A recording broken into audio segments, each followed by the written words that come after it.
திருச்சிற்றம்பலம். ஹரஹர நம பார்வதீபதயே ஹரஹர மகாதேவா. சித்சபேசா சிவசிதம்பரம். கார்த்திகேய நாம சங்கீர்த்தனம் சிவசுப்பிரமணியோம். வல்லிகாந்தஸ்மரணம் சிவசுப்பிரமணியோம். வாழ்க அந்தணர் வானவராணினம் வீழ்க தன்புனல் வேந்தனும் ஓங்குக ஆழ்க தீயது எல்லாம் அரண்நாமமே சூழ்க வையகமும் துயர் தீர்கவே. திருச்சிற்றம்பலம் திருச்சிற்றம்பலம் திருச்சிற்றம்பலம். எழுதரு மறைகள் தேரா இறைவனை எல்லில் கங்குல் பொழுதரு காலத்தென்றும் பூசனை விடாது செய்து தொழுத கை தலைமீதேறத் துளும்பு கண்ணீருள் மூழ்கி அழுது அடியடைந்த அன்பன் அடியவர்க்கு அடிமை செய்வாம். திருச்சிற்றம்பலம் திருச்சிற்றம்பலம் திருச்சிற்றம்பலம். எம்பிரான் ஸ்ரீமத் மாணிக்கவாசக சுவாமிகள் பொன்னார் திருவடிகள் போற்றி போற்றி. திருச்சிற்றம்பலம் திருச்சிற்றம்பலம் திருச்சிற்றம்பலம். எல்லாம் வல்ல உமையொரு பாகனாரின் தனிப்பெரும் கருணையினாலும் ஆச்சாரிய பெருமக்களின் குருவருளினாலும் ஸ்ரீமத் மாணிக்கவாசக சுவாமிகளின் பொன்னார் திருவடி சார்பினாலும் நாம் இடைமருதி ஈசன் சாத்திர குழுவில் திருவாசக சிந்தனைகளை மேற்கொண்டு வருகின்றோம். திருவாசக சிந்தனைகளில் போற்றி திரு அகவல் சிந்தனையினை மேற்கொண்டு வருகின்றோம். தெய்வம் என்பதோர் சித்தம் உண்டாகி முனிவில்லாததோர் பொருளது கருதலும் 6 கோடி மாயா சக்திகள் வேறு வேறு தம் மாயைகள் தொடங்கின ஆத்தமானார் அயலவர் கூடி நாத்திகம் பேசி நாத்தழும்பு ஏறினர் சுற்றமெனும் தொல் பசு குழாங்கள் பற்றி அழைத்து பதறினர் வெறுகவும் விரதமே பரமாக வேதியரும் சரதமாகவே சாத்திரம் காட்டினர் சமயவாதிகள் தத்தம் மதங்களே அமைவதாக அரற்றி மலைந்தனர். மிண்டிய மாயாவாதம் என்னும் சண்டமாருதம் சொலித்து அடித்து ஆர்த்து. இதன்பின் வருகின்ற உலோகாயுதன் எனும் ஒன்திரல் பாம்பின் கலாபேதத்த கடுவிடமெய்தி அதில் பெருமாயை எனப்பல சூழவும் என்ற பகுதியினை ஏற்கனவே சிந்தித்திருக்கின்றோம். அதோடு சமயவாதிகள் தத்தம் மதங்களை அமைவதாக அரற்றி மலைந்தனர், அதையும் கூட சிந்தித்தோம். சமயவாதிகள் தத்தம் மதங்களை அமைவதாக அரற்றி மலைந்தனர். இங்கே குறிப்பிடப்படும் சமயவாதிகள் என்பவர்கள் சைவம் அல்லாத மற்றைய சமயத்தவர்கள் என்று நாம் பார்த்தோம். அது லோகாயுதம் தொடங்கி வருகின்ற சமயத்தவர்கள். அவர்கள் அப்படி தத்தங்கள் சமயங்களிலே உறுதியாகிய பயனை தரும் நெறி அமைந்திருப்பதாக வாய்விட்டு கதறி தம்முள்ளே மாறுபட்டு கூறுவதால் சமயவாதிகள் தத்தம் மதங்களே அமைவதாக அரற்றி மலைந்தனர் என்று அருளி செய்தார் நம்முடைய அடிகள் பெருமான். மிண்டிய மாயாவாதம் என்னும் சண்டமாருதம் சுழித்தடித்து ஆர்த்த என்று அடுத்த பகுதி. இதுவே இன்றைக்கு நாம் எடுத்துக்கொண்ட சிந்தனைக்கு எடுத்துக்கொண்ட பகுதி. மாயாவாதிகள் அவர்கள் எப்படி என்றால் மிண்டிய மாயாவாதம் எனும் சண்டமாருதம் சொலித்து அடித்து ஆர்த்த. பிரசண்ட சூறாவளி காற்று போல இந்த மாயாவாதம் என்பது சுழன்று அடிக்கின்றது. நம்முடைய சைவ சித்தாந்தம் வகுக்கின்ற சமயங்களிலே 4 பிரிவுகள், ஒரு பிரிவுக்கு 6 என்று 24 சமயங்களை மிகச் சிறப்பாக மறுக்கும். இன்னும் பல்வேறு சமயங்கள் உட்பிரிவுகள் எல்லாம் இருக்கின்றன. அதிலே புறச்சமயத்திலே வருவது இந்த மாயாவாதம், அதாவது ஏகான்மவாதம் என்று சொல்லப்படுகின்ற ஒரு பிரிவு. இந்த ஏகான்மவாதம் என்பது வேதத்தின் கர்மகாண்டத்தை ஏற்றுக்கொள்ளாமல் ஞானகாண்டத்தை பிரமாணமாக கொண்டவர்கள். இந்த ஏகான்மவாதம் என்பது மாயாவாதம், பார்க்கரியவாதம், கிரீடா பிரம்மவாதம், சப்த பிரம்மவாதம் என்று 4 வகைப்படும். முதலிலே வருவது இந்த 4 வகைகளுமே ஏகான்மவாதம் தான். இந்த 4 வகை ஏகான்மவாதத்திலே முதலாவதாக வருவது சப்த பிரம்மவாதம். அவர்களினுடைய கொள்கை என்பது காரணமாகிய பரபிரம்மம் இறுதி காலத்தில் சப்த வடிவிற்றாய் இருக்கும். அது அவித்யினால் அவிச்சையினால் ஜடமும் சித்துமாய உலகங்களாய் விரியும். முடிவிலே சப்தம் மட்டுமே இருக்கின்றது, சப்தமே பிரம்மம் என்று அறிவதுதான் அவர்களினுடைய முக்தி. இது சப்த பிரம்மவாதம். அடுத்ததாக வருவதுதான் இந்த மாயாவாதம். இந்த மாயாவாதிகளினுடைய கொள்கை அது சச்சித் ஆனந்தமாய் நித்தியமாய் வியாபகமாய் நிற்பது பிரம்மம். அதோடு கூட பாரமார்த்திக சத்தியம் என்று ஒன்றை சொல்வார்கள். அந்த பாரமார்த்திகத்திலே சத் என்ற ஒன்றே மெய்ப்பொருள், மற்றையெல்லாம் பிரம்மத்தின் விவர்த்தனமாய். எப்படி சிப்பியிலே வெள்ளி தோன்றுமோ, அதாவது கடற்கரை மணல் பரப்பிலே நடக்கும்போது சிப்பி அங்காங்கே இருக்கும். சூரியனுடைய ஒளிப்பட்டு அந்த சிப்பியானது வெள்ளி போல தோன்றும். அப்படி சிப்பியிலே வெள்ளி போல அவித்யினால் காணப்படுவன. எனவே இவையெல்லாம் பொய். இப்படி தோன்றும் இந்த உலகத்திற்கு முதல் காரணமாகிய மாயை, அந்த மாயையை பற்றி அவர்கள் என்ன சொல்கின்றார்கள் இந்த மாயாவாதிகள் என்றால், ஏனென்றால் இந்த மாயை என்ற ஒரு கொள்கையை வைத்து கொண்டுதான் அவர்கள் அவ்வளவு தூரம் விளக்குகின்றார்கள். எனவே அவர்களுக்கு மாயாவாதிகள் என்றே பெயர். இந்த மாயாவாதிகள் உலகம் தோன்றுவதற்கு முதற்காரணமாகிய மாயை என்பது அனிர்வச்சனீயம் என்று சொல்வார்கள். அனிர்வச்சனீயம் என்றால் சொல்ல முடியாதது. இந்த மாயை பிரம்மம் போல சத்தும் இன்றி முயல் கோடு போல அசத்தும் அன்றி அனிர்வச்சனீயமாய் இருக்கும் என்பது அவர்களினுடைய கொள்கை. எனவே நிர்மலமாய் இருக்கின்ற பிரம்மம் இந்த மாயா உபாதிகளிலே வாதிக்கப்பட்டு இந்த உடலிலே மயங்கி நிற்பதுதான் ஜீவான்மா. எனவே ஜீவான்மா என்று தனித்த ஒரு பொருள் இல்லை. பிரம்மம் இந்த மாயா உபாதிகளினால் பாதிக்கப்பட்டு இந்த உடலிலே மயங்கி நிற்பதும் அப்படி நிற்கும்போதுதான் அதற்கு ஜீவான்மா என்று பெயர். ஆகாயத்திலே காற்று தோன்றி மேகத்தை நீக்கியது போல ஜீவான்மாவிடத்திலே வேதாந்த விசாரத்தினால் தோன்றிய ஞானம், அந்த ஞானத்தை துணையாக கொண்டு இந்த மாயைக்கு வேறாகிய பிரம்ம ரூபமே நான் என்று அறிவதுதான் முக்தி. எனவே நானே பிரம்மம் என்று அறிவதுதான் முக்தி என்பது அவர்களினுடைய முக்தி கொள்கை. எனவே இந்த மாயாவாதிகள் அப்படியென்றால் இந்த பரமான்மா அதற்கும் ஜீவான்மா இதற்கும் உள்ள சம்பந்தம் என்ன என்றால், அது பொன்னும் பனியும் போல அபேதம் என்று சொல்வார்கள். இவர்கள் அபேதவாதம் என்ற ஒன்றை வைத்திருப்பார்கள். அத்வைதத்திற்கு அபேத சம்பந்தம் அபேதம் என்ற விளக்கத்தை கூறுபவர்கள். எனவே பிரம்மப்பொருள் அவித்யாய், அந்த அவித்யை வயத்தால் ஞாதா எனவும் ஞேயம் எனவும் பகுக்கப்பட்டு ஏற்ற சாதகங்களில் நின்று அறியப்பட்டாலும் அவித்யை நீங்கிய வழி ஞேயம் ஆமாறு இன்றி கேவல ஞான மாத்திரையாய் நிற்பது ஒன்று என்று கூறுவார்கள். இப்படியெல்லாம் சொல்வது இவர்களினுடைய கொள்கை, அந்த அபேதவாதிகள் இவர்கள். இந்த ஏகான்மவாதத்திலே மூன்றாவதாக வருபவர்கள் பார்க்கரிய மதம். முன்பு கூறப்பட்ட பிரம்மமே ஜடமும் சித்துமாகிய உலகங்களாய் பரிணமித்தது. அங்கனம் பரிணமித்து விகாரப்பட்டமையை அறியாமல் இருக்கின்றோமே, அதுதான் பந்தம். அது பரிணமித்து விகாரப்பட்டதை அறியாமையினால் அது பந்தமாயிற்று. பாரமார்த்திகத்தில் ஒரு பொருளே, பாரமார்த்திகத்தில் இருப்பது, அந்த பாரமார்த்திக நிலையிலே இருப்பது ஒரு பொருள்தான்.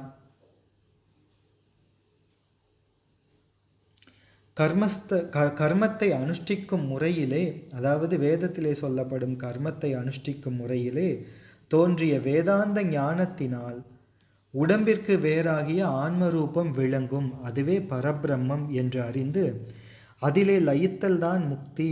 இது உயிர் கெடு முக்தி என்று இந்த பார்க்கரியவாதிகள் கூறுவார்கள். ஏகான்மவாதத்திலே 4வது வருபவர்கள் கிரீடா பிரம்மவாதம். கிரீடை என்றால் விளையாட்டு. முன்பு கூறப்பட்ட பிரம்மமே நான் ஒருபடித்தன்றி பல்வேறு வகைப்பட்ட விகாரப் பொருட்களோடு கூடி பலவாற்றாக விளையாடுகின்றேன் என்று இந்த உண்மையை அறிவதுதான் முக்தி என்பது கிரீடா பிரம்மவாதம். எனவே அந்த பிரம்மம் என்பது விளையாட்டாக இந்த பிரபஞ்சத்தை தோற்றுவித்தும் நிறுத்தியும் ஒடுக்கியும் இதையெல்லாம் விளையாட்டாக செய்து கொண்டிருக்கின்றது என்பது அவர்களினுடைய கொள்கை. அந்த குடம் உடைந்த வழி குடாகாய மகாய காயத்தோடு கூடுமாறு போல இந்த கிரீடா பிரம்மவாதிகள் கூறுகின்ற முக்தி என்பது உடம்பிற்கு உள்ளேயும் ஆன்மா இருக்கின்றது, இந்த உடம்பிற்கு வெளியேயும் ஆன்மா இருக்கின்றது. எனவே இந்த எப்படி குடத்துக்கு உள்ளேயும் வெளி இருக்கின்றது, குடத்துக்கு வெளியேயும் ஆகாசம் இருக்கின்றது, குடத்துக்கு உள்ளேயும் ஆகாசம் என்கின்ற வெளி இருக்கின்றது. குடம் உடைந்து விட்டால் குடத்திற்கு உள்ளே இருக்கின்ற ஆகாசம் அது குடாகாசம் என்று இதுவரை அறியப்பட்டு வந்த ஆகாசம் குடம் உடைந்த போது அது குடத்திற்கு வெளியே இருக்கின்ற பெரிய ஆகாசம் அந்த மகா ஆகாசத்தோடு கூடுவது போல இந்த கிரீடா பிரம்மவாதிகள் இந்த உடம்பு நீங்கிய வழி உயிர் பிரம்மத்தோடு கூடுவதன்றி இறந்த உயிர் மீண்டும் பிறப்பது இல்லை என்று கூறுவார்கள். அது சிவஞான போதத்திலே 2வது சூத்திரத்திலே போக்குவரவு புரிய என்ற இடத்திலே இவர்களை மறுத்திருப்போம். எனவே உடல் நீங்கி உயிர் பிரம்மத்தோடு கூடிவிடும். பின்னர் அப்படி இறந்த உயிர் மீண்டும் பிறப்பதில்லை, புனர்வுற்பவம் இல்லை என்பது அவர்களினுடைய கொள்கை. இவ்வாறு ஏகான்மவாதிகளில் 4 பேர், அதிலே இந்த மாயாவாதிகளின் கருத்து மிக முக்கியமானது. மயங்கச் செய்கின்ற கருத்து, எல்லாமே பிரம்மம் என்று கொள்கின்ற கருத்து, இவற்றையெல்லாம் கடுமையாக கண்டித்திருக்கின்றார்கள் நம்முடைய ஆச்சாரியர்கள். பிரம்மம் ஒன்று என்பதும் பிரம்மத்தை தவிர இரண்டாவதாக ஒரு பொருளே இல்லை என்பதும் இவர்களினுடைய கூற்று. நம்மை பொறுத்தவரை இரண்டாவது ஒரு பொருள் இல்லை என்பது பதிப்பொருள் என்ற ஒரு பொருள் இரண்டாவதாக இல்லை, பதிப்பொருள் ஒன்று என்பது நம்முடைய கருத்து. இருக்கின்ற பொருளே ஒன்றுதான் என்பது மாயாவாதிகளினுடைய கருத்து. இரண்டாவதாக ஒரு பொருளே இல்லை என்பது அவர்களினுடைய கருத்து. இரண்டாவதாக ஒரு பதி என்று ஒரு பொருள் இல்லை என்பது நம்முடைய கருத்து. எனவே அவர்கள், இந்த மாயாவாதிகள் தங்களை பிரம்மவாதி என்றும் கூறிக்கொள்வார்கள். பிரம்மம் தான் இருக்கின்றது, பிரம்மத்தை தவிர வேறு ஒன்றும் இல்லை என்று கூறவே அவர்கள் தங்களை பிரம்மவாதிகள் என்று கூறிக்கொள்வார்கள். ஆனால் உண்மையில் பிரம்மவாதிகள் யார்? பிரம்மம் என்ற ஒன்று இருக்கின்றது, அதனை ஆசிரயித்து வாழும் ஜீவர்கள் பலர். அந்த ஜீவர்களுள்ளே நாமும் ஒரு ஜீவன். எம்மை பந்தித்துள்ள இந்த பாசம், இந்த பாசத்திலிருந்து நிவர்த்தியாகும் பொருட்டு இந்த ஜீவன் பாசமாகாமலும், அதாவது இந்த பாச நிவர்த்தியின் இதுவரை பாசத்தோடு கூடி பாசமாகவே இருக்கின்ற ஜீவன், அப்படி இந்த ஜீவனை பாசத்திலிருந்து விடுவிக்கின்ற பொருள் அது பதி, அதுவே பிரம்மம். எனவே அந்த பதியான பிரம்மம் என்பது ஜீவர்கள் பாசத்தோடு கூடி பாசமாகவே இருப்பது போல பாசம் ஆகாமலும், பசுக்களோடு கலந்திருந்தாலும் பசு ஆகாமலும் விளங்குகின்ற பதி, அதுவே பிரம்மம். அப்படி பிரம்மத்தினுடைய லட்சணத்தை ஏற்றுக்கொள்பவர்கள்தான் பிரம்மவாதிகள். எனவே நாமே உண்மையான பிரம்மவாதிகள், சைவ சித்தாந்திகளே உண்மையான பிரம்மவாதிகள். பிரம்மத்திற்கு கூறப்படக்கூடிய உண்மையான லட்சணத்தை, தடஸ்த ஸ்வரூப லட்சணத்தை ஆகமங்களின் வழியே உணர்ந்து கொண்டவர்கள்.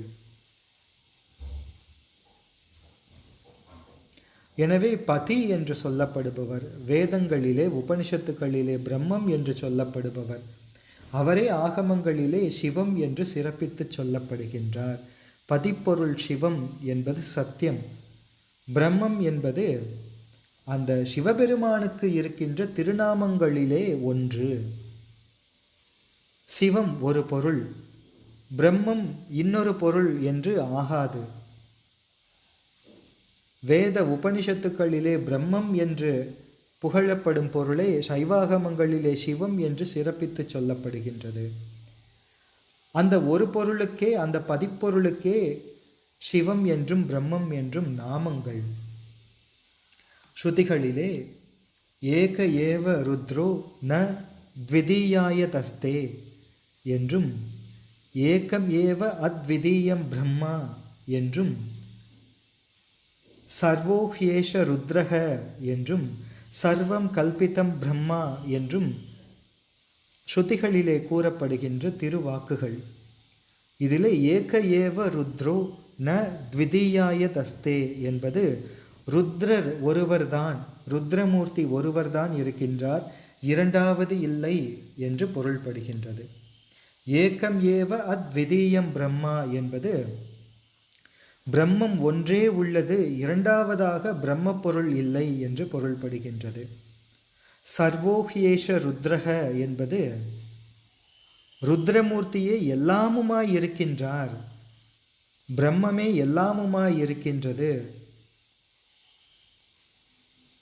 என்ற அர்த்தம். எனவே பிரம்மத்திற்கு ருத்ரம் என்றும் பிரம்மம் என்றும் இதோடு இன்னும் பல திருநாமங்களும் இருக்கின்றன. எனவே அப்படி பல நாமங்களினால் அந்த பரவஸ்துவை, சிவத்தை பல நாமங்களினாலே போற்றி இன்புறுவார்கள் பெரியோர்கள். சிவம், பிரம்மம், சம்புஹு, சங்கரா, ருத்ரா, மகேஸ்வர, பசுபதி என்ற நாமங்களினால் சிவபெருமானை அடியார்கள் போற்றுவார்கள்.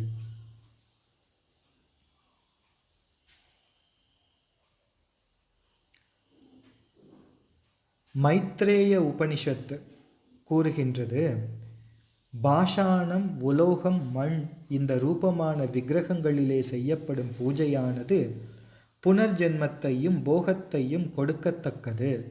யதியானவன் ஹிருதயார்ச்சனை செய்ய வேண்டும் என்று கூறுகின்றது.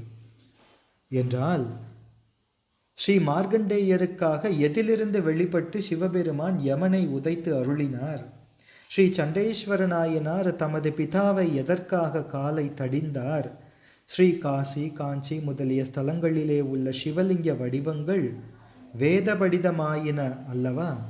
உமாதேவியார், கணபதி, ஸ்கந்தர், விஷ்ணு, பிரம்மா, இந்திரன், இன்னும் மற்றைய தேவர்கள், வசிஷ்டர் முதலான முனிவர்கள் முதலியவர்கள் சிவலிங்க பூஜை உடையவர்கள் அல்லவா?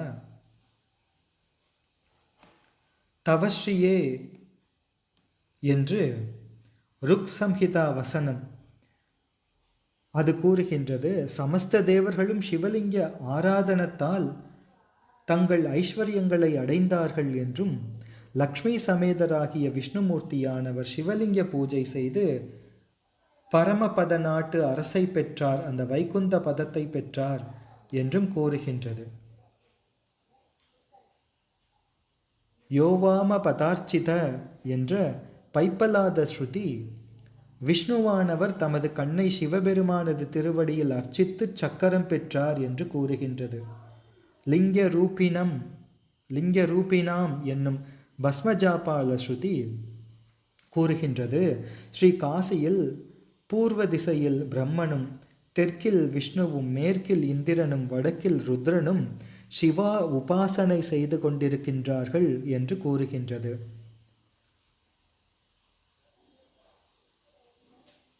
மற்றொரு வாக்கியம் விஸ்வேஸ்வர லிங்க பூஜையையும் அபிஷேக நைவேத்திய விபவங்களையும் இனிதாக தெரிவிக்கின்றது. மீண்டும் அந்த ருக் சம்ஹிதா வசனம் ஸ்ரீ ருத்ர பகவானை குறித்து உற்சவ காலத்தில் திரவிய தியாகம் செய்திடுக என்று கூறுகின்றது. மோக்ஷ சித்தியார்த்தமாக நமஸ்காரங்களால் வழிபடுக என்றும் தெரிவிக்கின்றது. யஜுஷ் சாகை கூறுகின்றது, நிதனபதையே நமக என்று தொடங்கப்பட்டு ஊர்த்வலிங்கம், ஹிரண்யலிங்கம், ஸ்வர்ணலிங்கம், திவ்யலிங்கம், பவலிங்கம், சர்வலிங்கம், சிவலிங்கம், ஜுவலலிங்கம், ஆத்மலிங்கம், பரமலிங்கம் என்று லிங்க பேதங்களை பிரகாசப்படுத்தி இருக்கின்றது.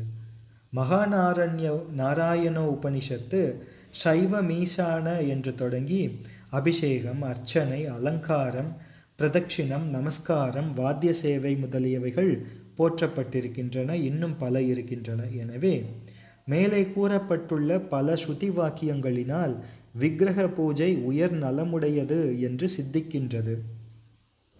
ஸ்ருதி அந்த ஸ்ருதியின் ஹிருதயம் அறியாமல் சிலர் சிவார்ச்சனையை கூடாது என்பார்கள், தூஷிப்பார்கள். அது அவர்களினுடைய பாவ கண்மம். எனவே பூஜைகளிலே வைதிக பூஜை, சிவாகம பூஜை என்று 2 வகை உண்டு. இதிலே வைதிகத்தின்படி பாஷாணம், உலோகம், மணி, மண் முதலிய ரூபமான விக்கிரகங்களை பூஜிப்பதன் பயனாக புனர்ஜென்மத்தையும் யோக பிராப்தியையும் அந்த உபனிஷத்து இதன் பலன்களாக கூறியது. இது வைதிக பூஜை. இனி சிவாகம விதிப்படி அமைந்த பூஜையை செய்ய வேண்டும்.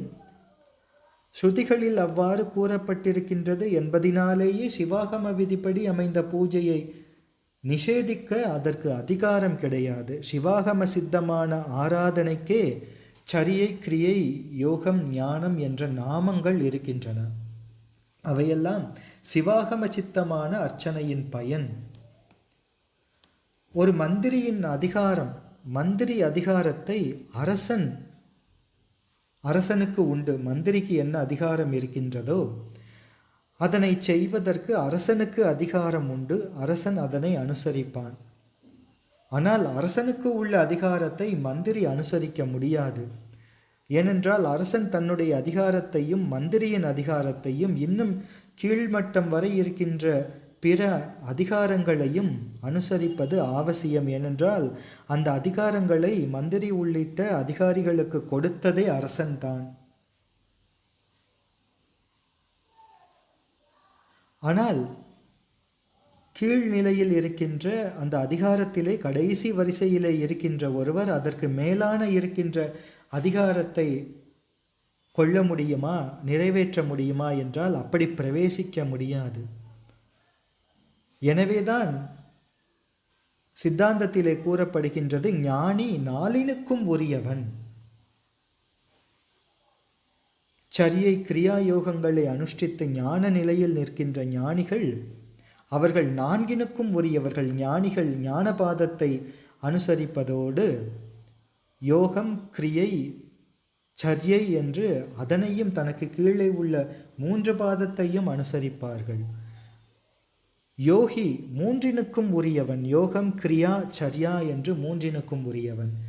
கிரியாவான் கிரியா, சரியா என்று 2ற்கும் உரியவர். சரியாவான் சரியை அனுசரிப்பவர் சரியா 1னுக்கு மட்டுமே உரியவர்.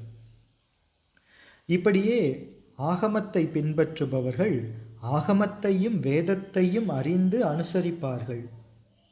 ஆனால் வைதிகர்கள் வேதம் ஒன்றை மட்டுமே அனுசரிப்பார்கள்.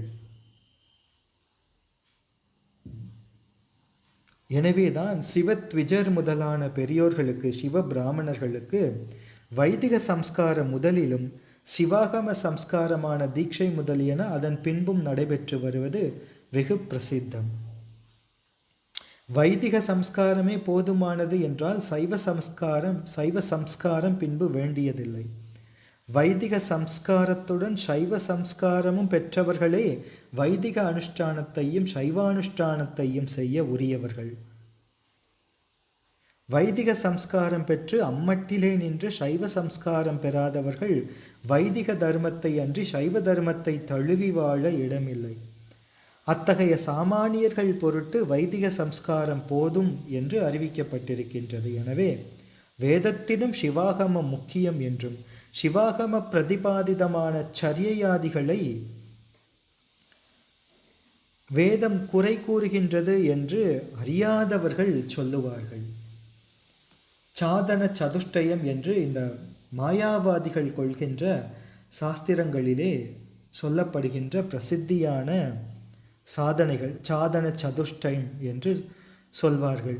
நித்யா அனித்ய வஸ்து விவேகம் முதலியவைகள் அவை முமுட்சுவால் அடையத்தக்கனவே.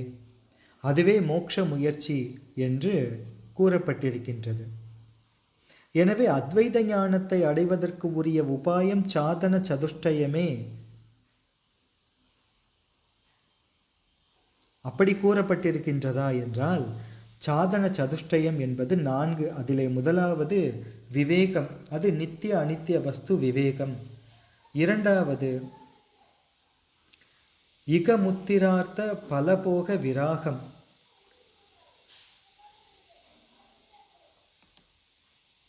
அதாவது வைராகியம். இரண்டாவதாக வருவது வைராகியம். மூன்றாவது சமாதி முதலான 6 சம்பத்துக்கள்.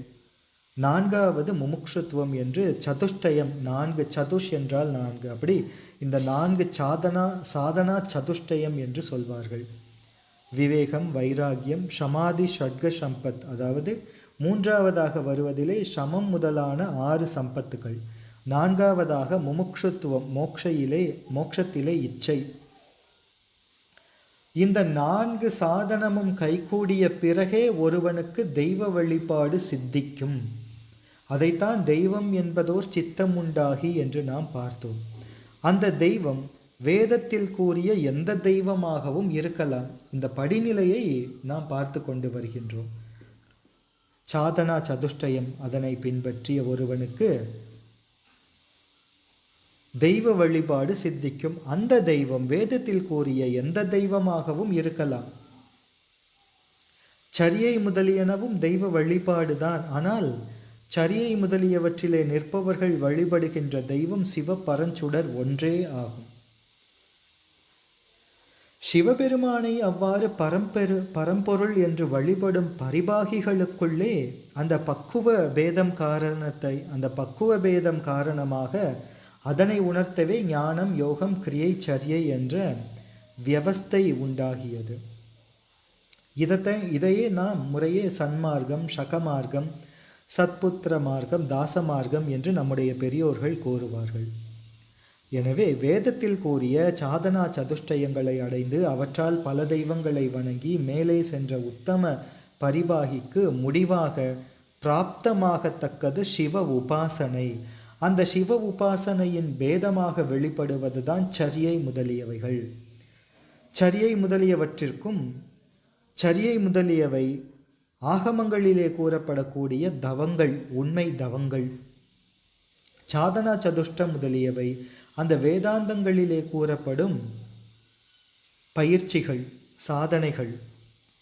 இரண்டுக்குமே வித்தியாசம் உண்டு. எனவே இந்த மாயாவாதிகள் எங்கே இருக்கின்றார்கள், சைவ சித்தாந்திகள் எங்கே இருக்கின்றார்கள் என்பதனை தெளிவுபடுத்த இதனை நாம் சிந்தித்து கொண்டு வருகின்றோம். அப்படி அந்த சாதனா சதுஷ்டயத்துக்கும் சரியை, கிரியை, யோகம், ஞான முதலியவற்றுக்கும் உள்ள வேறுபாடு என்ன என்றால், ஒரு பெண் குழந்தையானவள் கன்னிகையாக இருப்பாள். திருமணத்திற்கு முன் அந்த கன்னிகையினது தேகம் வளர்ந்து வருவது போல அந்த தேக போஷனை போன்றது சாதன சதுஷ்டயம். அதே கன்னிகைக்கு கல்யாணம் தொடங்கி அடுத்ததாக வருகின்ற அந்த கல்யாணம், கர்ப்பாதானம், பும்சவனம் முதலிய சடங்குகள் போன்றவை சரியை, கிரியை, யோகம், ஞானம் முதலியவைகள். எனவே இது புறச்சமயம். இந்த மாயாவாதம் புறச்சமயம் என்று சொல்லப்பட்டாலும் கூட புறச்சமய நெறி நிற்றல் என்பது அதுவும் மோட்ச சாதனமே. எனவே சாதன சதுஷ்டயம் என்பது அந்த மாயாவாதிகள் கூறுகின்ற இந்த சாதனைகள் எல்லாமும் மோட்ச சாதனம்தான். ஆனால் அது எதற்கு சாதனமாகும் என்றால், புறச்சமய நெறி நின்றும் அகச்சமயம் புக்கும் என்றவரை அது சாதனமாக இருக்கும்.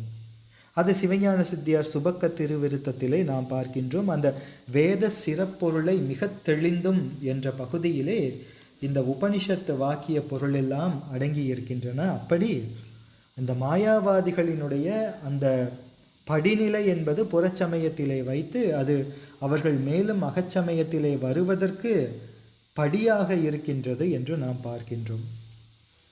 அந்த மாயாவாதம் என்பதுதான் அந்த எல்லா தெய்வங்களையும் ஏற்றுக்கொள்ளக்கூடியது.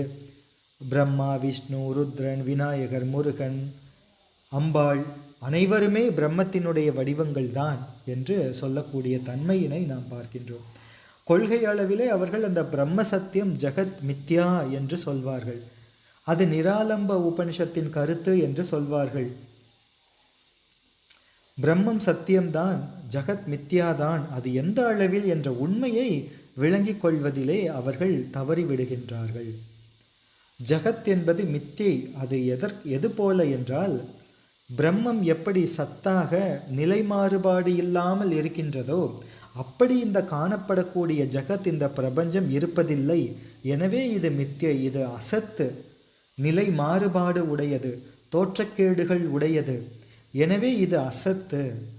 அந்த வகையிலே பிரம்மம் சத்தியம், ஜெகத் மித்யா, ஜெகத் பொய் என்ற நிராலம்ப உபனிஷத்தின் கருத்து. அந்த வகையிலே நாம் பொருள் கொள்ள வேண்டும். ஒரு தங்கத்தை எடுத்து பெரிய பாத்திரம் செய்கின்றோம். அதனை அழித்து மறுபடியும் கை வளையல்கள் செய்கின்றோம். மறுபடியும் அதனை மாற்றி சங்கிலியாக்குகின்றோம். இப்படி ஆவதால் காரியபேதத்தால் பொய்யும் காரண மூலத்தால் மெய்யுமாக அது இருக்கின்றது.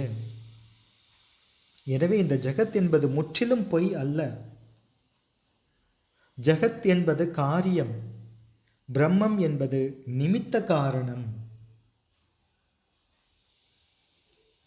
பிரம்மம் சத்தியம், ஜெகத் மித்யா என்று அவர்கள் சொல்வார்களே, ஆனால் பிரம்மம் ஒன்று மட்டுமே இருக்கின்றது என்ற கருத்துப்படி பிரம்மமே ஜெகத் ஆகின்றது என்றால் காரணமாகிய பிரம்மத்தில் உள்ள தன்மைகள் காரியத்திலே இருக்க வேண்டும். ஆனால் அப்படி இருப்பதில்லை.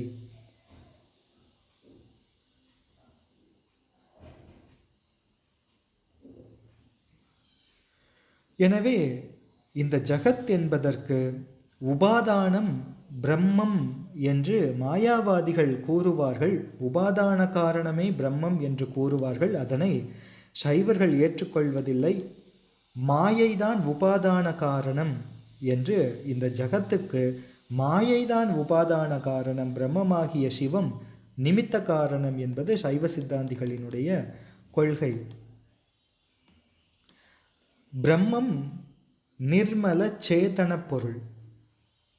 ஜகத் என்பது அச்சேதனம்.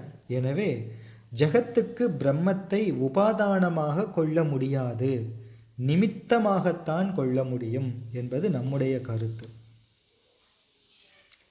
காண்பானும் காட்டுவதும் காட்சியுமாய் நின்ற அந்த வீண் பாவம் போய் அதுவாய் மேவு நாள் என்னாளோ என்றும், ஞாத்ரு ஞான ஞேயங்கள் அற்றவர்க்கு அறாத நட்புடை கலப்பே என்றும் ஸ்ரீமத் தாயுமான சுவாமிகள் அருளுவார். மந்திரம் ஜபம் தியானம் பூஜை வணக்கம் வேண்டா, அந்தமில்லாத முக்திக்கு உபாயமே அறிய வேண்டும் என்று தேவி காலோத்தர ஆகமம் கூறுவது, அது சாலோகம் முதலியவற்றை கொடுக்கும் சரியை முதலியன வேண்டாம் என்று கூறுகின்றது என்று சிலர் கூறி மகிழ்வார்கள். ஆனால் அது அப்படி அல்ல. காண்பான் பசு, காட்டுவது பதி.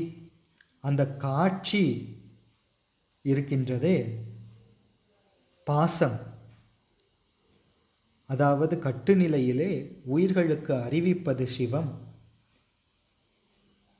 அறிவது பசு ஆகிய உயிர்கள், அறியப்படுவது பாசம், அது காட்சி. இந்த மூன்றும் போவது என்றால் அது எப்படி போவது? இந்த மூன்றும் இல்லாமல் போவதா என்றால், முன்னே இருப்பவை எப்படி பின்னே இல்லாமல் போகும்? அது அசத்காரியவாதமாய் ஆகிவிடும்.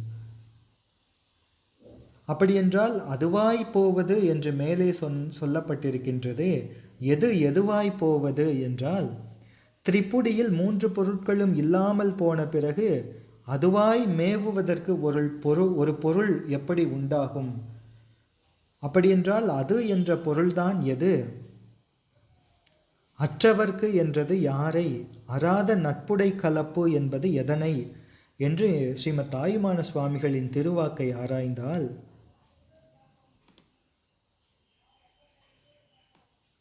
காண்பான் பசு, காட்டுவான் பதி, காட்சி பாசம், இந்த மூன்றும் போக வேண்டும் என்று கூறப்பட்டது அதாவது காண்பானும் காட்டுவதும் காட்சியுமாய் நின்ற அந்த வீண்பாவம் போய் அது அதுவாய் மேவு நாள் என்னாளோ என்று அருளியிருக்கின்றாரே, அதன்படி இந்த காண்பானாகிய பசுவும் காட்டுவானாகிய பதியும் காட்சியாகிய பாசமும் இந்த மூன்றும் போக வேண்டும் என்று கூறப்பட்டதன் அர்த்தம் உண்மை.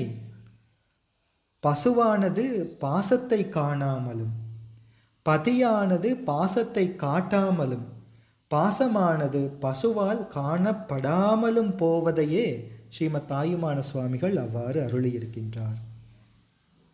இது இவ்வாறு ஒளிந்துவிட இனி பசுவானது பதியை கண்டும், பதியானது தன்னை அந்த பசுவுக்கு காட்டியும், பாசமானது பசுவை மயக்கும் ஆற்றல் ஜீவியாது விளங்கியும் நிற்பதனை அறிஞர்கள் அவ்வாறு போற்றுகின்றார்கள். இதனை தெளிந்தவரை உண்மை பொருளை காண்பவர்கள். எனவே ஞாத்ரு ஞானஞேயங்கள் அற்றவர்க்கு என்று கூறி அந்த திரிபுடி என்ற நிலைமையினை மறுக்கின்றார். அதன் பின்னர் அற்றவர்க்கு அறாத நட்புடை கலப்பே என்று அவ்வாறு அருளுகின்றார். சகல கேவல தாக்கு அற்றவர்களுக்கு என்று அதனை பொருள் கொண்டு நின்மலாவஸ்தை உடையவர்களுக்கு அருளும் பரசிவம் என்று அதனை பொருள் கொள்ள வேண்டும். இந்த திருவாக்கை பொருள் கொள்ள வேண்டும் என்று இந்த ஸ்ரீமத் தாயுமான சுவாமிகளின் கூற்றை வைத்து மாயாவாதத்தை நிலைநாட்ட முற்படுபவர்களுக்கு சைவ சித்தாந்திகளினுடைய பதில் இது. இனி தேவி காலோத்தரத்தில் சரியை என்பது வேண்டாம், அதாவது மந்திரம் ஜபம் தியானம் பூஜை வணக்கம் வேண்டாம், அந்தமில்லாத முக்திக்கு உபாயமே அறிய வேண்டும் என்று தேவி காலோத்தர ஆகமத்தில் கூறப்பட்டது. அது சரியை முதலியவற்றை வேண்டாம் என்று தேவி காலோத்தரம் கூறுகின்றது என்று சில மாயாவாதிகள் பொருள் சொல்வார்கள். அது அப்படியல்ல. தேவி காலோத்தர ஆகமத்தில் கூறப்பட்டதன் உண்மை பொருள் அன்பு இல்லாமல் செய்கின்ற சரியை கிரியை யோகங்கள் வேண்டாம், பெருமானின் திருவடி மேல் அன்பு கொண்டு செய்கின்ற சரியை கிரியை யோகங்கள் வேண்டும் என்றுதான் அதனுடைய அர்த்தம்.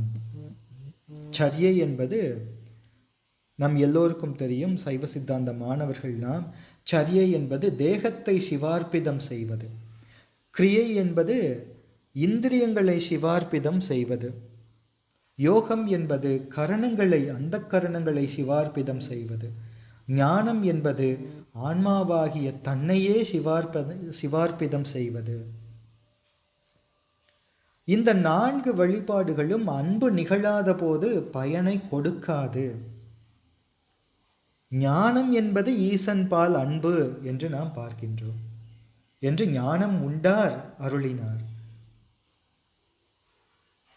ஒரு பொருளை அது ஒரு பொருள் என்று அறிவது போல சிவத்தை சிவம் என்று அறிந்துவிட்டாலே முக்தி சித்தித்து விடுமா? அறிந்து அந்த பொருளிடத்திலே அன்பு செய்ய வேண்டாமா? அப்படி அன்பு செய்யும் போது அன்பின் உயர்வு தாழ்வுகளுக்கு ஈடாகவே மேலே அடையக்கூடிய பயன்களும் அமைகின்றன இந்த ஆன்மாக்களுக்கு. எனவே சிவனும் பாவப்பொருள், ஜீவனும் பாவப்பொருள்,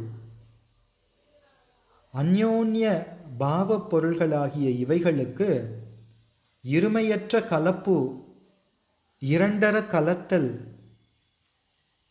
எப்படி எனில், ஜீவனும் சிவனும் ஆகிய 2 பாவ பொருட்களும் அதாவது உள்பொருட்களும் வியாபக வியாப்திகளாக அவை உள்ளபோதே கலந்துதான் இருக்கின்றன, புதிதாக கலக்க வேண்டியது அன்று. அந்த அத்வைத உண்மையை உணர்வதுதான் முக்தி.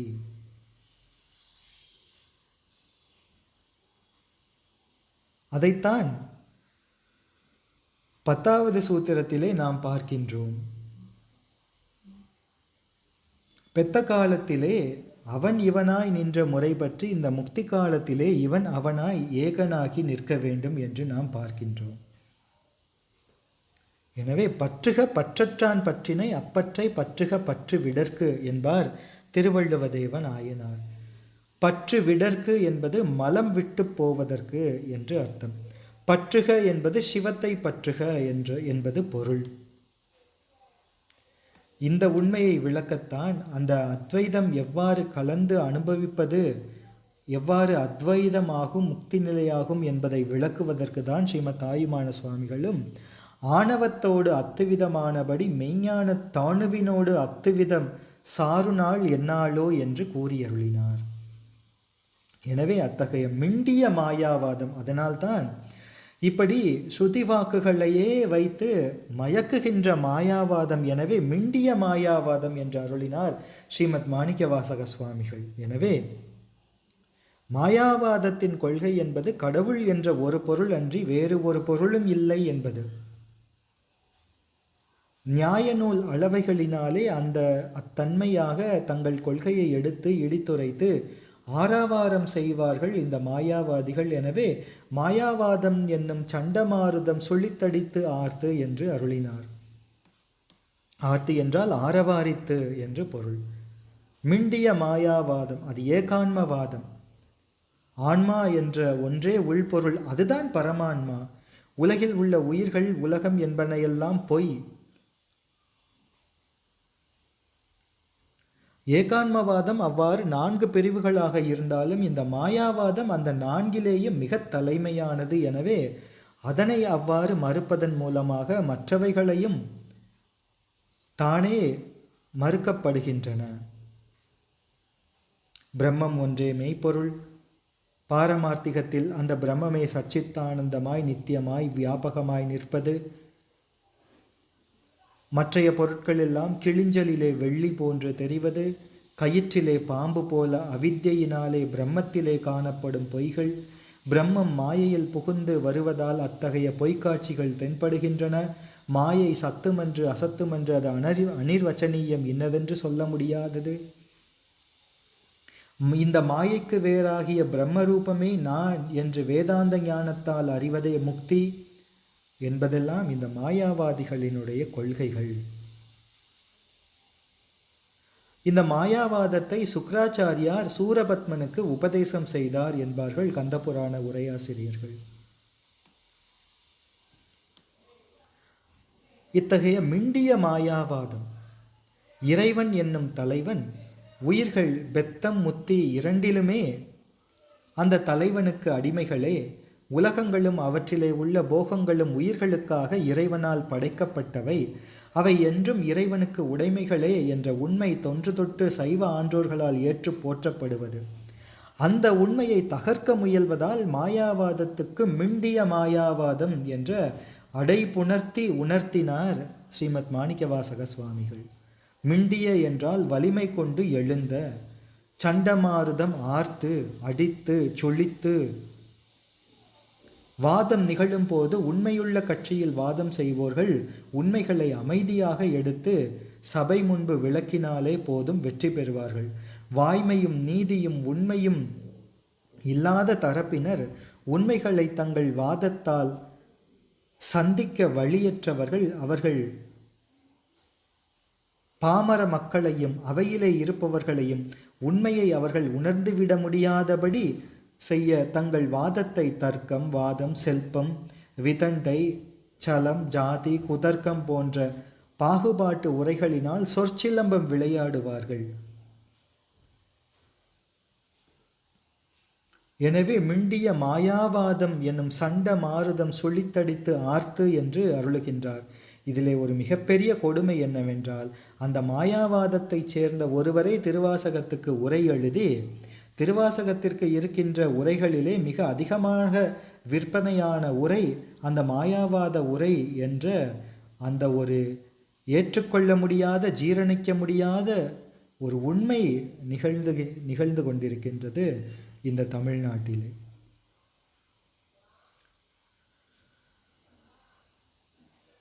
இப்படி இந்த அறுவகை சமயத்தோர்களையும் அவ்வாறு இந்த உலோகாயுதம் முதல் மாயாவாதம் வரை இந்த பகுதியிலே எடுத்துக்காட்டு மறுக்கின்றார் ஸ்ரீமத் மாணிக்கவாசக சுவாமிகள். சைவர்கள் யாரோடும் பகைமை பாராட்ட தேவையில்லை. சைவ சமய கொள்கைகளை நிலைநிறுத்துவதற்காக, புறச்சமய ஆதிக்கத்தை குறைப்பதற்காக ஒவ்வொரு சமயமும் அந்த சமயங்கள் அந்தந்த கொள்கை அந்தந்த அளவிலே நின்றால் அனைவருக்கும் நன்று என்ற வகையிலே சைவ சமயவாதிகளின் மறுப்பும் கண்டனமும் இருக்குமே அன்றி தனிப்பட்ட ஒருவர் மேல் பகைமை பாராட்டுவதோ அப்படி கொள்வது நம்முடைய மரபு அல்ல. எனவே இந்த அறுவகை சமய நெறிப்படி அமைந்து ஒழுகுபவர்கள் அப்படி ஒழுகி இறுதியிலே வீடு பேற்றிற்காக சைவ சித்தாந்தத்திலே வந்து சேர்வார்கள் என்பது உணரப்படும். எனவேதான் இந்த லோகாயுதம் கூட பசுக்காத்தல் வாணிப முதலான தொழில்களையும் செங்கோன்மையையும் வரவேற்பார்கள். அன்பு அருள் பொறுமை முதலான அறங்கள் இன்றியமையாது என்று அவர்களும் ஏற்றுக்கொள்வார்கள். எனவே அந்த தர்மத்தினை அறத்தினை லோகாயுதர்கள் கூட ஏற்றுக்கொள்வதனாலே அறத்தினையே உருவமாக கொண்ட இறைவனும் அவர்களுக்கும் தோன்றா துணையாக நின்று அந்த லோகாயுதம் உள்ளிட்டவர்களின் வழிபடுபவர்களை படிமுறையிலே செம்மை பெற வைத்து ஆட்கொண்டு அருளுவார். எனவே லோகாயுதமும் தன்னால் அறியப்படாமலேயே அதுவும் ஆத்திகத்துக்கு உள்ளே அடங்கி ஆஸ்திகத்திலே கொண்டு அந்த நாஸ்திகமும் ஆஸ்திகத்துக்கு படியாக இருந்து அந்த நெறியில் இருப்பவர்களை ஆஸ்திகத்துக்கு கொண்டு வந்து சேர்க்கும். இதே போன்றுதான் மற்றைய மதங்களும். எனவே அறுவகை சமயத்து அறுவகையோர்க்கும் வீடு பேராய் நின்ற விண்ணோர் பகுதி கீடம் புரையும் கிழவோன் என்று திரு அண்டப்பகுதியிலே இதனை நாம் சற்று விரிவாகவே சிந்தித்தோம். புத்தன் புரந்தராதி அயன்மால் போற்றி செய்யும் அத்தன் என்று திரு தெள்ளேனத்திலே நாம் பார்க்கின்றோம். எனவே புத்தன் புரந்தராதிகளும் அயனும் மாலும் போற்றி செய்யும் அத்தன் நம் பெருமான். எனவே இந்த புத்தன் புரந்தராதிகள் அயன்மால் முதலியவர்களை முதல்வராக கொண்ட சமயத்தவர்களும் தத்தம் முதல்வர்க்கு செய்யும் வணக்கங்கள் எல்லாம் அந்த அத்தனாகிய சிவபெருமானையே சார அதனால் படிமுறையிலே அவர்களும் ஓய்வு பெறுவார்கள் என்பது பெறப்படுகின்றது. இந்திரன் அந்த தேவலோக ஆட்சி முதலியவற்றால் வெறுப்பு அடைந்தமையினால் விண்ணுலக அரசு வீணாகி உலகம் தடுமாறுவதைக் கண்ட பிரகஸ்பதி இந்திரனுக்கு உலோகாயுதத்தை அறிவுறுத்தினார் என்று நாம் பார்த்தோம். எனவே பக்குவம் அடையாதவர்களுக்கும் இந்த உலகு நிலை பெறுவதற்கும் அந்த உலோகாயுதம் அத்தகைய வகைப்பட்ட ஆன்மாக்களுக்கு இன்றியமையாததாக இருக்கின்றது. அதுவும் இறைவனின் திருவுள்ள குறிப்புபடிதான் நடக்கின்றது என்பதனை நாம் உணர்ந்து கொள்ள வேண்டும், நன்றாக உணர்ந்து கொள்ள வேண்டும். புத்தன் முதலாய புல்லறிவில் பல் சமயம் தத்தம் மதங்களிலே தட்டுழுப்பு பட்டு நிற்க என்று திருத்தோள் நோக்கத்திலே நாம் பார்க்கின்றோம். எனவே அவர்களினுடைய புல்லறிவு, புத்தன் முதலானவர்களினுடைய புல்லறிவு தடுமாற்றம் இவற்றையெல்லாம் எடுத்து கூறி அந்த கொள்கையை இழித்து உரைத்தனரே என்றால் அவர்களும் அந்த மதச்சார்பினரும் தத்தம் அறிவால் தடுமாற்றமுற்று இறுதிக்கண் இறைவனையே பற்றுக்கோடாக கொள்வார்கள். எனவே அவர் அறிவும் சமயமும் புல்லியன என்று கருணை கொண்டு இறங்கி இரக்கப்பட்டு அவ்வாறு அருளினாரே அன்றி அவர்களை இகழ வேண்டும் என்ற கருத்திலே ஸ்ரீமத் மாணிக்கவாசக சுவாமிகள் அருளவில்லை. அவர் எல்லா உயிர்களும் பயன்பெற வேண்டும் என்பதற்காக, எல்லா ஆன்மாக்களும் முக்தி பேறு அடைய வேண்டும் என்பதற்காக அல்லவா தம்முடைய அந்த மேலான சிவலோக முக்தி நிலையை விட்டு இங்கே இறைவனின் ஆணைக்கு இணங்க திரு வாதவூர் அடிகள் பெருமானாக நமக்காக வந்து கருணை கொண்டு இறங்கி வந்து தாம் உபதேசமாக பெற்ற அந்த குருவாசகத்தை திருவாசகமாக நமக்கெல்லாம் அருளிய பெருமான் புத்தன் முதலாய புல்லறிவில் பல்சமயம் என்று அருளுவதெல்லாம் அவர்களின் மேல் வைத்த கருணை காரணமாகவே அன்றி இகழ்ச்சி காரணமாக அல்ல என்பதனை நாம் நன்கு உணர்ந்து கொள்ள வேண்டும். எனவே தெய்வம் என்பதோர் சித்தம் உண்டாகி கருதலும் மாயைகள் தொடங்கின, நாத்தழும்பு ஏறினர், காட்டினர், மலைந்தனர் என்று அவரவர்களினுடைய செயல்கள் அவரவர்களினுடைய கூற்றுகளினாலே தம் மனம் மாறுபடாது போக அவரவர்கள் பயன்பெற அந்த மதத்தினவர்கள் பயன் பெறாது கழிந்தனர் என்று விளக்குவதற்கு அப்படி அருளினார். எனவே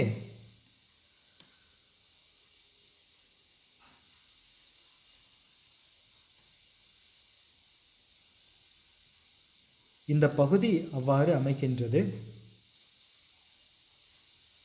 இனி 59 முதல் 87 வரை இருக்கின்ற பகுதிகளை மற்றொரு அடுத்த பகுதியாக வைத்துக்கொண்டு அதற்கு பொருள் அருளியிருக்கின்றார்கள் உரையாசிரியர்கள். தப்பாமே தாம் பிடித்தது சலியா தழலது கண்ட மெழுகது போல தொழுது உளம் உருகி அழுது உடல் கம்பித்து ஆடியும் அலறியும் பாடியும் பரவியும் கொடிரும் பேதையும் கொண்டது விடாது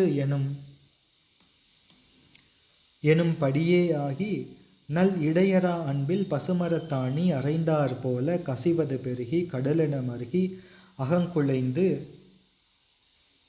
அனுகூலமாய் மெய் விதிர்த்து சகம் பேய் என்று தம்மை சிரிப்ப நாணது ஒளிந்து நாடவர் பழித்து உரை பூணதுவாக கோணுதலின்றி சதுரிழந்தரிமால் கொண்டு சாரும் கதியது பரமா அதிசயமாக கற்றாமணமென கதறியும் பதறியும் மற்றோர் தெய்வம் கனவிலும் நினையாது அருபரத்து ஒருவன் அவனியிலே வந்து குருபரனாகி அருளிய பெருமையை சிறுமையென்று இகழாதே திருவடி இணையினை பிரிவினை அறியா நிழலது போல முன்பின்னாகி முனியாதத்திசை என்பு நைந்து உருகி நெக்கு நெக்கு ஏங்கி அன்பெனுமாறு கரையது பொருள நன்புலன் ஒன்றி நாத என்று அரற்றி உரை தடுமாறி ரோமம் சிலிர்ப்ப கரமலர் முட்டித்து இருதயம் மலர கண்களி கூற நுண்துளி அரும்ப சாயா அன்பினை நாள்தோறும் தழைப்பவர் தாயே ஆகி வளர்த்தனை போற்றி என்று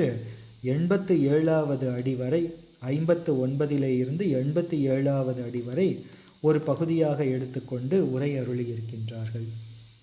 இதனுடைய பொருள், சிவநெறிக்கு மாறாக முன்பு கூறியவர்களின் முயற்சிகளினால் சிவநெறியின் என்று வலுவி விடாமலும் தாம் பற்றிய சிவநெறி கொள்கைகளிலே சலித்து விடாமலும் நெருப்பில் பட்ட மெழுகு போன்று மனம் உருகி வணங்கி அழுது உடல் நடுங்கி ஆடியும் அலறியும் பாடியும் வழிபட்டும் குரடும் மூர்கனும் பற்றியவற்றை விடா எனும் பழமொழிக்கு இணங்க பற்றி நின்று இடையீடு இல்லாத நல்ல பக்தியினால் பச்சை மரத்தில் அடித்த ஆணி போல சிவநெறியில் உறுதியாக நின்று கசையும் கண்ணீர் பெருகி கடல் போலச் சுழல மனம் நைந்து அதற்கு துணையாக உடம்பு நடுங்கி தன்னை பேய் பிடித்தவர் என்று உலகத்தவர் எள்ளி நகையாட அதனால் வெட்கம் கொள்ளாமல் நாட்டில் உள்ளவர்களின் பரிகாச பேச்சுக்கள் அணிகலன்களாக ஏகநாயக வழிபாடான சிவ வழிபாட்டினின்றும் கோணாமல் தத்போதம் இழந்து அறிவுள்ளவராயிருந்தும் மயங்கி தாம் அடைகின்ற நெறியையே மேலான வியப்பாக கருதி ஈன்றணிய கன்றுள்ள காலியில் மனம் போன்று கரைந்து அலறியும் நடுங்கியும் மானுடச் சட்டை தாங்கி குருவாக வந்து தம்மை ஆட்கொண்ட சிவபெருமானுக்கு அந்நியமாக வேறு ஒரு கடவுள் உண்டு என்று கனவிலும் கூட நினையாமல் அரிய மேலான ஒருவன் இந்த மண்ணுலகின் கண் குருமூர்த்தியாக எழுந்தருளி அருள் செய்த பெருமையை எளிமையாக நினைத்து இகழ்ந்து விடாமல் உடலை விட்டு பிரியாத நிழலை போன்று திருவடித் துணையை அணைந்து அந்த இடத்தில் மெய்வருத்தம் காரணமாக சலிப்பு எய்தி விடாமல் முன்னாகவும் பின்னாகவும் அணுகி அந்த திசையை நோக்கி எலும்பு நைந்து உருக மிக கனிந்து ஏக்கமுற்று பக்தி என்னும் ஆற்று வெள்ளம் கரை புரண்டு ஓட நல்ல புலன்களின் அறிவு ஒன்றுபட்டு தலைவனே என்று கூவி அழைத்து பேச்சு குளறி மெய் சிலிர்க்க தாமரை மலர்கள் போன்ற கைகள் தாமரை முகைகள் போல் ஆகும் வண்ணம் கூப்பி வணங்கியும் நெஞ்சமாகிய தாமரை விரிய கண்களில் களிப்பு மிக நுண்ணிய கண்ணீர் அரும்ப சுருங்கி குறையாத பக்தியை நாள்தோறும் வளர்ப்பவர்களாகிய அடியார்களுக்கு அன்னையே ஆகி அவர்களை ஓம்பியவனே என்னை பாதுகாப்பாயாக தாயே ஆனவனே தாயே ஆகி வளர்த்தவனே போற்றி என்று அருளுகின்றார் என்று இந்த 59 முதல் 87 வரை இருக்கின்ற பகுதியினுடைய அர்த்தம் இவ்வாறு அமைகின்றது. இனி நாம் வழக்கம் போல இதனுடைய ஒவ்வொரு அடிக்குரிய உரையையும் தொடர்ந்து வருகின்ற அமர்வுகளிலே சிந்திக்க வேண்டும் என்று ஸ்ரீமத் மாணிக்கவாசக சுவாமிகளின் பொன்னார் திருவடிகளிலே பிரார்த்தனைகளை சமர்ப்பித்து கொண்டு இந்த அமர்வினை இந்த அளவிலே நாம் நிறைவு செய்வோம். இதுவரை பொறுமையாக இருந்து செவிமடுத்த அத்துணை அடியார் பெருமக்களின் திருவடிகளுக்கு அடியேன் மனம் மொழி மெய்களினால் நன்றிகளை நமஸ்காரங்களை சமர்ப்பித்துக் கொள்கின்றேன். எம்பிரான் மாணிக்கவாசக சுவாமிகள் பொன்னார் திருவடிகள் போற்றி போற்றி. ஹரஹர நம பார்வதி பதையே ஹரஹர மகாதேவா சித் சபேசா சிவச்சிதம்பரம் கார்த்திகேய நாம சங்கீர்த்தனம் சிவசுப்பிரமணியோம் வல்லிகாந்த ஸ்மரணம் சிவசுப்பிரமணியோம். திருச்சிற்றம்பலம் திருச்சிற்றம்பலம் திருச்சிற்றம்பலம். எம்பிரான் ஸ்ரீமத் மாணிக்கவாசக சுவாமிகள் பொன்னார் திருவடிகள் போற்றி போற்றி. திருவாசக உரையாசிரியர்கள் பொன்னார் திருவடிகள் போற்றி போற்றி. திருச்சிற்றம்பலம் திருச்சிற்றம்பலம் திருச்சிற்றம்பலம்.